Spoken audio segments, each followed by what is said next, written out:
গ্রামে ছোট্ট এক ছেলেই ছিল, তার নাম আরমান। রমজান এলেই সে খুব খুশি হতো।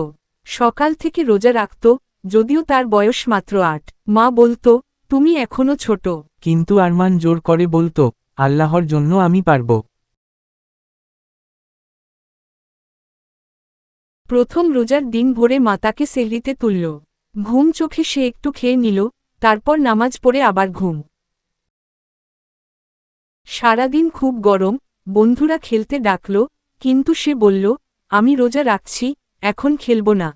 বিকেলে মা খেজুর আর পানি এনে বলল, আজ তোর প্রথম রোজা, ইফতারে খাসিস আমার পাশে বসে। আরমান খুব খুশি, সে ঘড়ির দিকে তাকিয়ে বারবার সময় দেখছে। মসজিদ থেকে আজানের শব্দ এলেই সে একগাল হেসে বলল, আল্লাহু আকবার। ইফতারে প্রথম খেজুর খেয়ে সে বলল, মা, আমি পেরেছি।